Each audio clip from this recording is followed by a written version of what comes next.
All righty, there we go. Hey, everybody, this is Jonathan with CaptainExperiences.com, and I'm here live with John Bilotta, Certified Master Casting Instructor. How's it going? Good, Jonathan. How are you? Nice to be with you. Good to be with you too. Thanks a lot for doing this. Really excited to get into that trip that you have down in Patagonia for sea trout. But before that, just kind of want to learn more about you and about the casting instruction that you offer and all of that. So we can just kick things off with a little intro from you, if you don't mind. Sure. I am based in Madison, Connecticut now. For many years, I lived in Washington, D.C., but I finally moved north. And I've been fishing most of my life and kind of really got into fly fishing about 25 years ago heavily. And kind of studied and became an instructor and took a couple different exams throughout my life. So I'm a master casting instructor and a certified two-handed casting instructor and Fly Fishers International. And that's been a big part of what I've done. And then I've kind of done some guidance in Maryland and now a little bit up here in Connecticut. And what I end up really doing is hosting about 4 or 5 trips a year. Primarily started for me as a way to teach. I'd have students who wouldn't fish.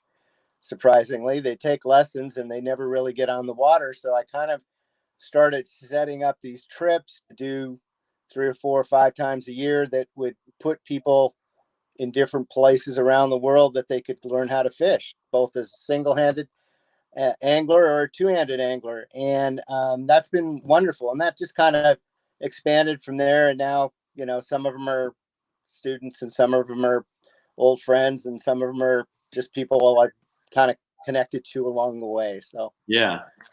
No, that's amazing. Yeah, and for everyone that's viewing us right now, feel free to add your comments and things for John. We're not trying to let anybody off easy on these interviews.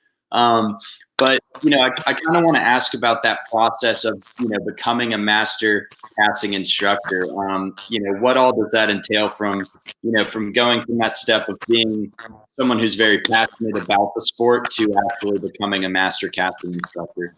Well, there's a process. You first exam that you take is your certified casting instructor exam, and that's kind of can be a several year preparation process. I mean, a lot of people are good casters, and what this program that Fly Fishers International does and promotes is really about teaching more than casting. So you need to be a very good caster, but it's not so much a competition casting program. There's other places that if you really kind of want to win medals for casting, you can do that in other places, and that's fine. This is about how to teach and how to teach people a skill, and so you kind of have to merge the two abilities as you go along. And so you prepare, and there's a written exam, and then there's a performance exam, and there's a teaching part of the exam for CIs. And then to go from a CI to an MCI, a master instructor, it sort of depends on the person. It can be again another, just putting a number on it, a 3 to 5, 6 year process. It could be a lifetime process for certain people, and then it's again just more skills, more performance skills, higher level of learning, sort of kind of like going from your undergraduate to your graduate degree programs and your other lives and things like that. Yeah, no, that's amazing. And then a two-handed instructor just focuses on casting with a spey rod. So, and that's kind of how it's been for me. And so as I've walked through that over, probably took me about 8 years, 10 years to kind of get to that process or through all of those hurdles. And you work with really good people around the country, around the world, actually. It's a wonderful global organization. Probably the best part of Fly Fishers International for me has been meeting and getting to know other guides and anglers and instructors from around the world. And that's also helped me in this sort of hosted trip business that I've put together over the years. So Yeah, no, that's amazing. Can you touch on spey casting a little bit for people who might be unfamiliar? yeah, spey casting is really just, two-handed rods or longer fly rods. They're generally between 12 and 15 feet in length. You fish with them different types of lines. There's a Skagit series of lines. There's Scandinavian shooting. Those are both shooting heads. And then you have longer belly lines that would be sort of traditional salmon lines that you would think that from Scotland or Ireland and like that. We typically use them in the Midwest, around the Great Lakes. We use them a lot in the Pacific Northwest, obviously, British Columbia and Canada. But recently, the evolution as a process of using them is just a tool. It's just a longer fly rod that you use both hands to manipulate the rod. I find it that I can cast farther with less effort. Mm-hmm. So I wade a beach almost every day, and I'll take clients out and give them lessons and go look for striped bass, and we'll fish with two-handed rods. I have friends down in Alabama that I'm sort of starting to get them to on certain beaches or certain tidal areas that they can wade and not sink in the mud. They're a great rod to use, and you can have a lot of fun. And then at the same time, you can practice those skills. So when you do go to Alaska or Argentina or Russia or something, you're practicing along the way. So Yeah, that's how no, that's really cool because, I don't know much at all about spey casting. All I think of is, steelhead, right, in the Pacific Northwest. But really cool to hear, you talk about, surf casting with them to get a longer cast out there for stripers or what have you. And so before I moved up here, I used to live in the Washington, D.C. area, and several good friends of mine at the time, all of us kind of got into using two-handed rods to fish for shad. So up the Potomac River, you have a big run of hickory and American shad, and it's a beautiful tool to use to reach out and touch those fish. So it's just another thing that you can do, and it's just wherever you want to use it, you can make it work. Awesome. Well, so segueing nicely into this trip to Argentina that you have coming up, is that an opportunity for spey casting for the sea trout? And can you talk more about that trip in general? It is. So I take every year I take a group to Estancia Las Buitreras, which is on the Rio Gallegos River in southern Argentina. This is one of the finest sea-run brown trout rivers in the world. And the lodge is fabulous. I'll talk about that a little bit. But yeah, you can fish a single-handed rod there, fine, if you want. If you want to bring a 7 and 8 weight and fish that down there, it'll work. But most people and most of the guys that I take down there are going to fish a two-handed rod between 12 and 13 and a half feet, probably a 7-8 weight rod. And, because you can cast farther, you fish with a Scandinavian shooting head, about a 15 to 16 foot leader. And, we're hooking 10 to 20 pound plus fish. And it's a wonderful place. Yeah. Wow. I mean, I'm there in January. I mean, I usually, their season's January to March. Typically down there is their summer season. I like to go at the beginning of the season when those fish have just entered the system. And these are, just big, beautiful silver fish right out of the ocean. Yeah. Can you talk about what the conditions are like, at the beginning of the season versus kind of, more of the middle to the end? Sure. Well, it's kind of the best thing that I tell people is just think about going out west in June, because it can be, beautiful, or it can still be kind of cold. I mean, it doesn't snow down there, where we are or anything like that. But, you you come prepared for all weather in June, but it's usually in the, I don't know, 65 to low 70s during the day. And, you know, the wind can blow down there quite heavily at times, but people learn how to fish that. And my groups, I mean, I have everybody from brand new beginners, they've never fly fished. Wow. And they've never fished with a two-handed rod, to very sophisticated, experienced anglers. And the nice thing about this fishery is that it's forgiving enough that I can bring somebody who's new down there and I'll give them some instruction, and all of the guides are really good. The Argentine guides down there are terrific, and they'll catch fish. And then I can have very advanced people, and they'll work the water differently, and, you know, they'll catch wonderfully large fish. So it's a terrific place, and it's a beautiful environment too. That's the other thing. I mean, just the light and the sort of the nature that's down there is wonderful. Yeah, that's actually you know, eye-opening to me personally to hear, because I kind of think about fishing down there and, you know, stay casting and everything as, you know, oh, I don't know how to do that. There's no chance, you know, it'd be a waste of a trip. But that's cool to hear. You know, yeah, no, it's not. I mean, it's not that hard, and the mechanics of in maybe an oversimplification, but a lot of the mechanics of using a two-handed rod are very similar to the mechanics of using a one-handed rod.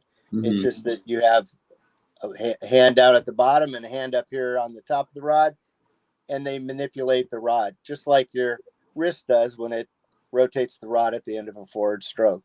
It's the same kind of premise. But all the other things that you kind of hear people say, you want a straight line path to the rod tip, you know, those things hold true when you're two-handed fishing with a two-handed rod, just like with a single-handed rod. Yeah. The other thing that's fabulous about Argentina that I really like, and the people I bring down there like, is that we fish a split day. So a lot of places, and it's understandable, I take people to different lodges like this too. You fish a 8 to 4, 9 to 5, or sort of solid block day. Down there, you get up, you're going to eat breakfast. We're going to go out and fish from about 8 to 12:30. And then we're going to come back to the lodge, and we'll have a big, beautiful, wonderful lunch. And then the really smart people go and take a nap. Yeah. But other people maybe check their emails, and they, you know, read a book and go for a walk. Some people, you know, run. But if you're smart, you'll take a nap. And then you get up about 4:30, you kind of get your gear back on. They'll make you a sandwich if you want something early in the evening. And then you go out and fish from 5 until dark, about 10:30 to 11. Oh, wow. At night. So this split fishing day is very nice, especially for someone, you know, of my age. It's just nice to have that little break, and you kind of recharge, and you read the water different, and then you get to fish into the nighttime or the early evening, the twilight hour, which the fish get very active. You get some of your most explosive eats at that time of the day. So it's great. Yeah, that sounds amazing to me. I mean, just listening to you talk about it, you know, I was thinking 4:30. You know what? That's going to be, you know, you're just going to fish for a few hours. But I forgot you're so far down south that it stays right. I mean, it's light until 11, usually at night in January. Wow. And it's backlight about 4:30 or 5 in the morning. So, the Estancia is, I think it's 290,000 hectares, which is, give or take, 700,000 acres, I think. I'll take your word for it. It's a lot, and somebody can check that. And then we fish about 25 miles of river on the ranch. So it's me and 12 other people, and that's it. And 25 miles of river. I mean, it's amazing. And the way it works is you'll fish like it's broken up into zones. So from zone 0 to I think zone 6. And you'll fish those like the morning you'll fish 0, and the afternoon you'll fish 1, and the next day you'll fish 2, and then 3, and then the week you'll flip and go and fish the same cycle again, but you would, instead of fishing zone 0 in the morning, you would fish it in the afternoon. So you get to fish those 2 sections of the river, whatever, in different times of day, it's a great way to approach it. Very easy to wade. And that's lovely for people, who aren't as comfortable in moving water. The water isn't very strong. There's a lot of other places that brought people where that's more of a challenge. I mean, I'll have people bring a wading staff, but it's not, usually a requirement. And for those who don't want to walk very far or can't walk very far, it's pretty nice because we drive. I mean, you drive up and down the ranch in these Toyota pickup trucks, and you just pretty much go right up to the river where you're going to fish. So if I have somebody that, has a bad knee or something, I can pretty much drop them off and put them in the water right there. And then you're about, like, if you and I are fishing together, we'd probably be anywhere from a quarter of a mile to a half a mile apart. Wow. Good. No kidding. So you have, it's nice, you don't feel like you're like this on top of each other. And unless you want to take a break and go hang out, but you have a lot of space, and your section of the river that nobody else has really been in, and so that's terrific. And then the food is amazing, and you'll get fat while you're down there. With those naps. Between the naps and the desserts, it's bad news. And then if you're a wine drinker, there's some of the best Merlot in the world. It's produced in Argentina, and most of their best wines don't get sent out of the country, typically. So the wine at the Estancia is pretty nice. Wow. When you come home about 11 o'clock at night, we don't have a big dinner anymore. You just get a beer or a glass of wine. They serve sort of a spread around the sofas, and people just sit up and talk about their fishing day and relax, and then you either go to bed. So there's usually the collection that stays up all night, and then there's the other group like me who goes to bed right away. Recharges for the next day. But that's kind of how that place works. As I said, I'll be down there in January. I'll be back in Argentina for a steelhead trip on the Santa Cruz River, which is another river nearby. It's a new lodge that I'm taking a group to called the Santa Cruz River Lodge, owned by some of the same guys that I work with at Las Buitreras. That's for steelhead. So that river, the Santa Cruz River, has a run of steelhead that comes in from the Atlantic side and migrates up the river from the ocean to spawn in the spring, and it's really pretty fabulous. It's a big river. The Rio Gallegos, where Las Buitreras is pretty small. I mean, it's 150, 250. The Rio or the Santa Cruz, it's a quarter of a mile wide. And the Santa Cruz is the only Atlantic steelhead river in the world. Is that correct? Or that's what they say. And, it's a beautiful river to fish, and like fishing for steelhead, it's challenging. But there's some lovely fish there. So I'll be back there in April. And then now as I put my... Well, so can I stop you with a question right there for some people who, might not know what a steelhead is? Would you mind, describing that species? Sure. It's basically a sea run rainbow trout. I mean, it's a trout that migrates into the ocean, lives in the ocean, comes back in to spawn. Typically, fish's range is in the Pacific Northwest, or mostly in the Pacific Northwest. These fish, though, to my understanding, are, well, I don't know. I mean, their origin to me is whether they were released into the river 100 years ago or 89 or 90 years ago, I think is probably what happened. Mm-hmm. But they're now wild fish. They just migrate in and out. And they weren't originally there. So, Right. But yeah, self-sustaining populations and yeah, very large. And they have in that river, the Santa Cruz, they have a run of king salmon, I believe, and silver salmon, and as well sea run brown trout. wow. So at different times, but it's a fabulous river to fish. So then do the steelhead, or sorry, excuse me, the sea trout, they don't migrate upriver, whereas the steelhead will. No, I mean they will. No, the sea run brown trout do migrate upriver. Some do. Mm-hmm.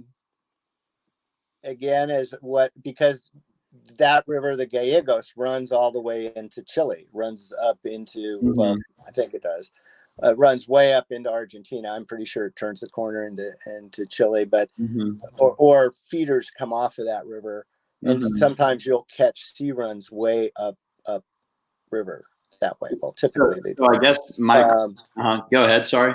But some of the fish just come in, spawn, and leave, Mm-hmm. and go back out into the estuary water outside the Gallegos. Mm-hmm. I guess my question is, what's the difference between steelhead and sea trout? Oh, different fish. I mean, the difference is, well, one is a in the brown trout family, and one is a rainbow trout family. Okay, but they both swim. They both swim upriver. The sea trout as well. Okay. They do. They do swim upriver and they swim downriver. I mean, some are born in the river and swim out. This again, you'd probably get a better answer with a fisheries biologist here than I could serve you. But some fish, they're born in the river. They'll live in the river for a certain period of their lifetime, at least in the Gallegos.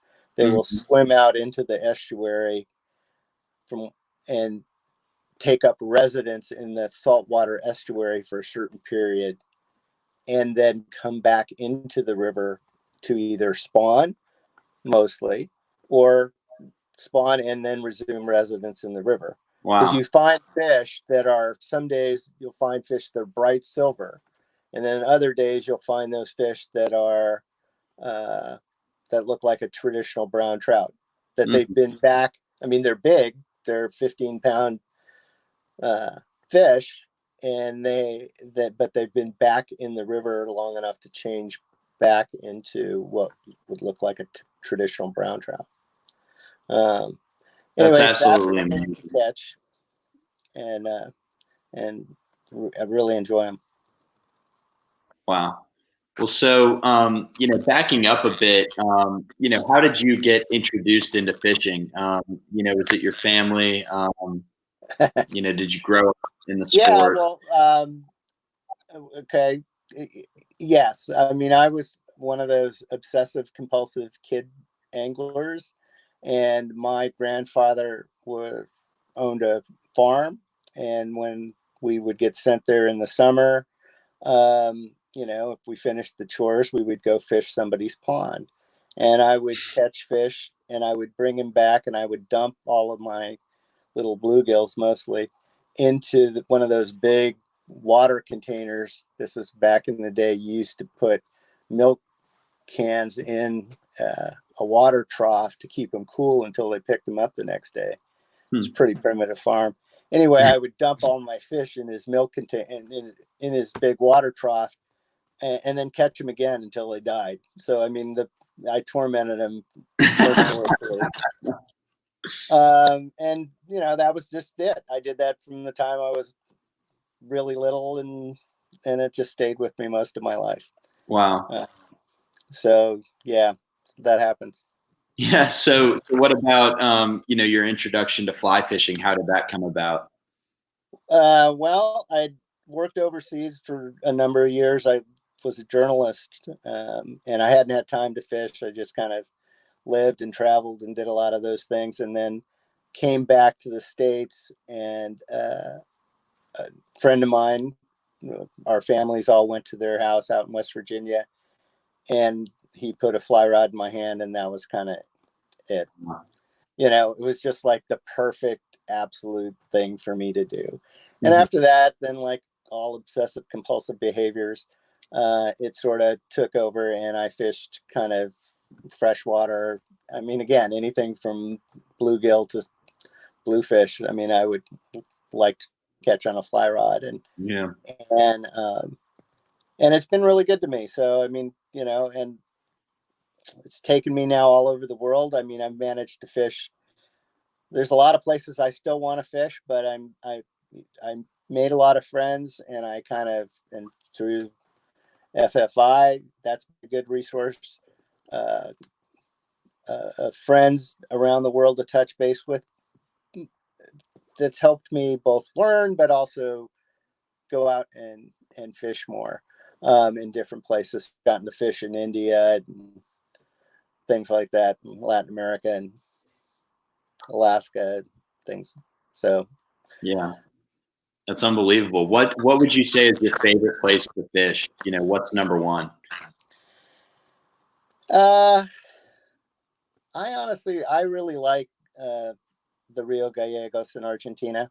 I mean, I'm sort of conflicted between saltwater. I like fishing for bonefish, and I like wading flats and fishing for bonefish. So I kind of go from there to fishing for salmon and steelhead. But I really like Argentina a lot. I like the food and the wine and and the fishing. And so that's been really one of my places I've done a couple of clinics in the last few years down in Torres del Paine in Chile. A friend of mine is the head guide down at Hotel del Paine down there, and he's had me down there, and they have a wonderful king salmon run. So I've been tortured myself trying to catch king salmon down there, and I've really enjoyed going down there to fish. But that's Torres del Paine, for those who haven't seen it, is way down on the southwest coast of Chile, almost to the tip. And the weather is really severe down there. So it can be beautiful. And then about like 20 minutes later, it can be like a blizzard. And then 20 minutes later, the wind's blowing, but it's not raining. And then temperature drops. But, the fish don't care. They just roll in there and roll out on like clockwork. So, yeah. So anyway. No, that's amazing. So one of the questions that we ask during these interviews is what makes you different? What makes your trips different? Whether someone's fishing with you down in Patagonia or out at Christmas Island, what makes your trips different? When for me, as I said earlier, this has always been a teaching endeavor. I mean, I guide people locally.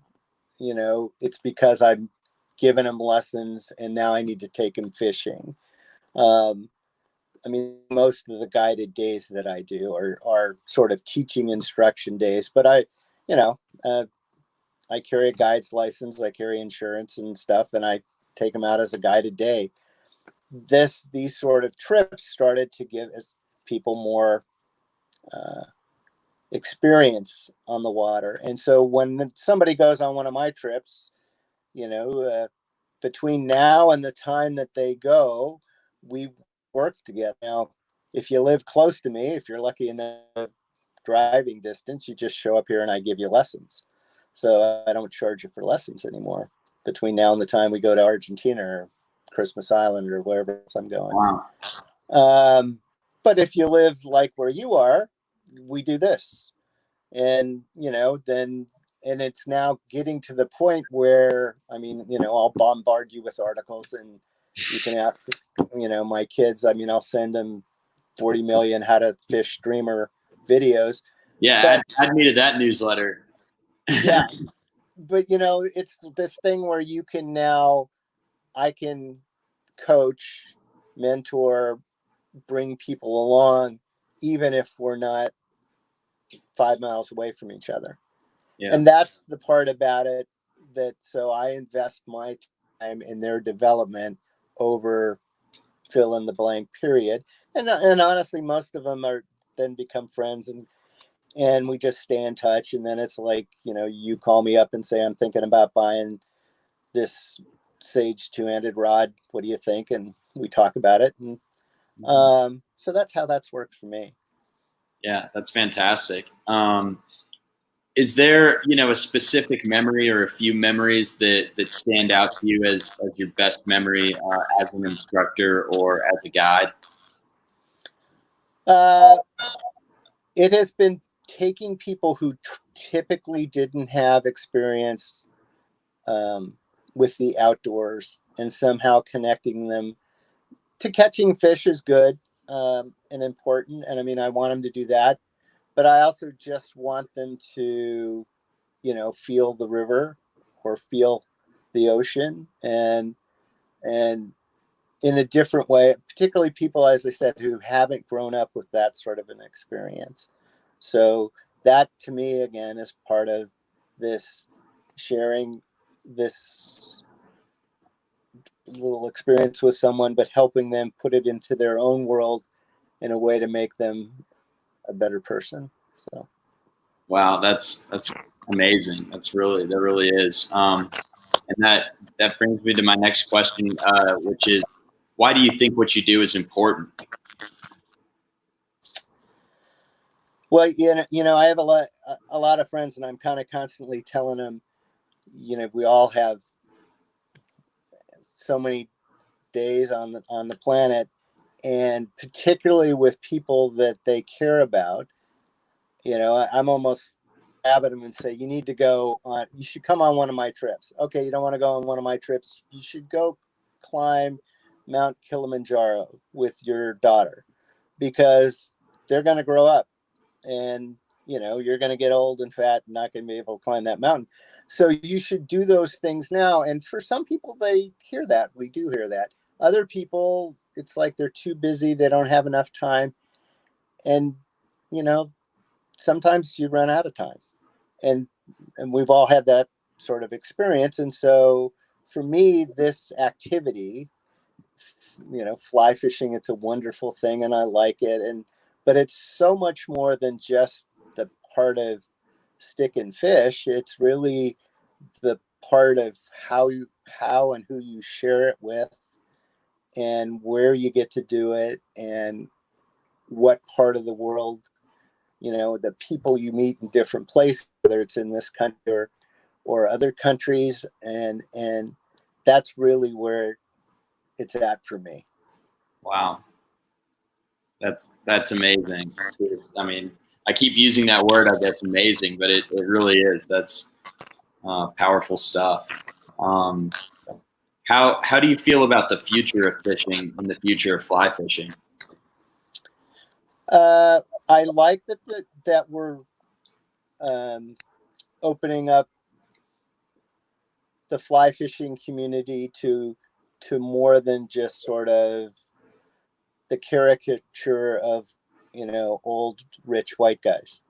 I think that it's good that the price of equipment has come down to a more reasonable uh, price point, that we've opened up the fishing environment so that it's not just catching trout on dry flies in Montana, which is wonderful. Uh, it's catching bluegills in a ditch in, Virginia, um, or learning to throw streamers for stripers in Connecticut with a two-handed rod. That's awesome. And then the third point is that's important is that our ability to invite women into this activity, both with men, but also on their own, I think has been terrific. Yeah. And that's really just this broadening of this is something that is good for the commercial side of the sport, but it's also good for the resource. Yeah. And that's really the part that, the more people, I mean, pressure is a tough thing, but the more people that are involved that care about the resource, the more people are going to sign petitions and try and protect or clean up landscapes around the country. Yeah.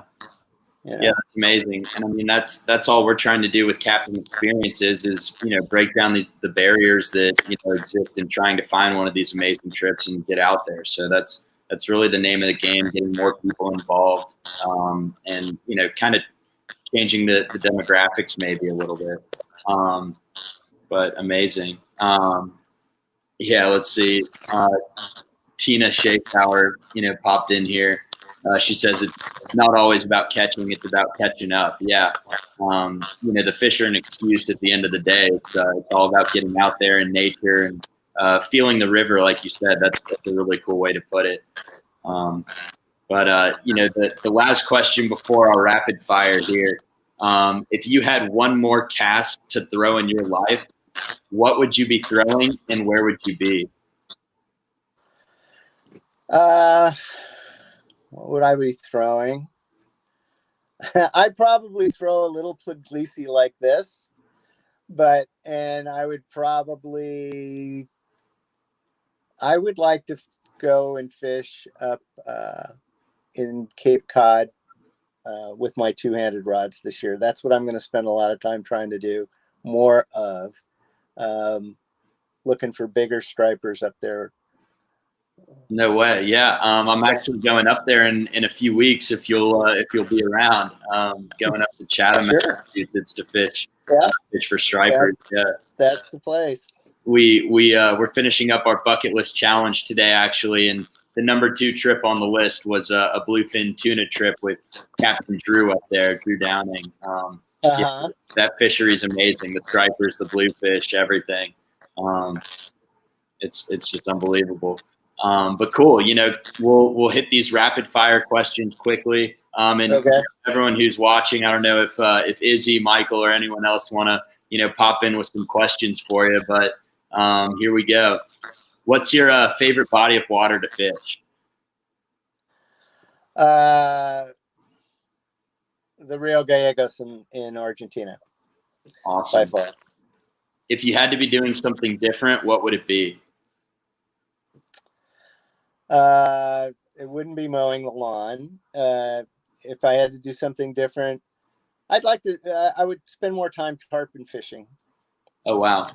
I mean, I like to tarpon fish and I like to saltwater fish, but it's like one of those, finding the time to do that. Yeah. Awesome. Do you have any other hobbies outside of fishing? No. Good answer. Because it's kind of like one addiction was enough, and my wife is really wonderful and has been very good about this all of these years. It's really almost why I don't even tie flies, because I knew that if I got into tying flies, it would be too much. So I just sort of stick with casting and fishing and, sort of limit the destructive mess that I make in the house to those 2 activities. Yeah, I'm sure there's a lot of random fly tying materials and things all around. Yeah, well, yes, there would be. That's awesome. Well, Izzy's here and she's asking, what's your favorite trick for young people? I think that young people would hit national parks in the Rockies, sort of anywhere up the Rockies. There's so much water there, and it's really pretty inexpensive to fish. Mm-hmm. And in the summertime, you almost just need a fly rod. I mean, can wade in shorts and stuff like that. So, yeah, I mean, that's what I would really go out and do. Lots of action. The one thing is, the great thing about fly, you don't have to always spend money to do it. And in fact, one Mm-hmm. of the joys is trying to figure out like whether you live in a city is what the urban area fishery is around you that Right. isn't really understood, because you can do that and just get outside. Back to the idea of getting outside anytime, and spending more time outside. Use it as that, and the more time you spend on the water, the better you get. Yeah. Well, that brings to mind Rob Snow White. I think you connected me with him in DC. He has some really cool, urban trips, where Mm-hmm. fishing for carp and things like that, which has become, its own sport, in Yep. Tyler as well. That's awesome. Well, so next on the rapid fire, do you have a nickname? And if so, how'd you get it? I would probably take the fifth. I don't honestly remember if I have a nickname. I would recall publicly. Yes. So I don't think so. Awesome. Fair enough. Let's see. Michael just posted, let's see. Do you have a most memorable moment on the water? The most memorable what? Moment. I hooked 5 blue marlin in one day once. Wow. What was that? Not on a fly rod though, but on conventional tackle in Hawaii. And Wow. it was an amazing day. Obviously that doesn't happen very often, Mm-hmm. but by the time I was done, I about had a stroke. So many fish in a row. They were wonderful to catch, and they almost had to call an ambulance to take me off the boat. It was so wonderful. So Wow. that was probably my most memorable day. That might be the best memory we've heard in all of these interviews that we've done. That's pretty amazing. Yeah. Do you have a favorite song or band? Oh, I have a lot of them, but I would probably stick with Crosby, Stills, Nash and Young, or the Eagles. Nice. Can't argue with Generational thing. Let's see. Do you have a favorite movie? The Godfather. Oh man, amazing. Yeah, that's a personal favorite. Let's see. Izzy popping in again. Which of your daughters has the best cast? She says this is That's I'm a man of many daughters, relatively blessed in that department. And is by far you've got the best cast. Yeah. Oh wow. That's amazing. Good stuff. It's all that hard work and dedication. Yeah. That's great. Do you have a favorite food? Italian food. Nice. Yeah, I mean Italian, The Godfather, The Eagles. This is There's going a pattern there. Yeah. Do you have a drink of choice? No, I pretty much I used to drink a lot of Chardonnay. That would be probably as good as it got. Frankie seems a little upset that you went with Izzy on that last one. Oh, see, I was kind of hoping that Izzy was the only person on the call. Oh man, that's funny. Like I said, at the beginning of the interview, we don't let anybody off easy. That's awesome. All right. Do you have a favorite sports team? The Chicago White Sox. Nice, Southside guy. My father's favorite baseball team. So nice, that's awesome. If you could have one superpower, what would it be? Able to leap tall buildings in a single bound. Haven't heard that one, but I like it. That's great. What was your last Halloween costume?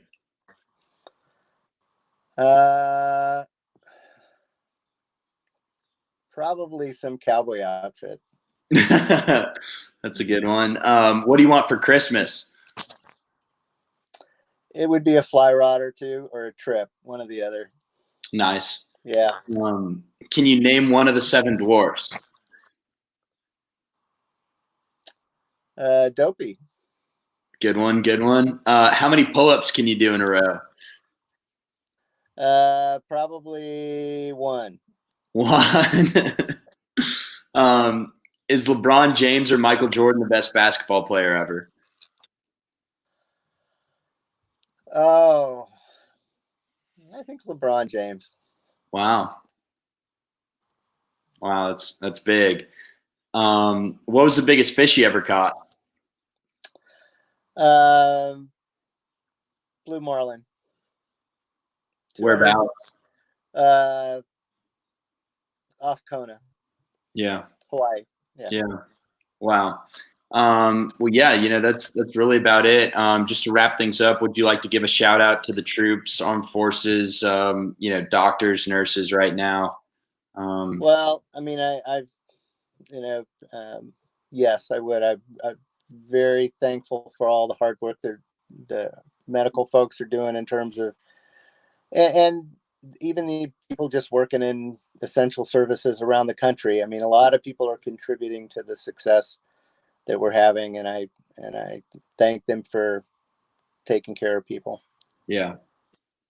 Amazing. Well, yeah, that about wraps it up, John. Really appreciate it. This was a lot of fun. Really enjoyed learning about the trips down there to Argentina and to Chile. So yeah, I mean, is there anything else that you think, we need to touch on? No, I mean, I really appreciate you having me on. This is a great show you've got going.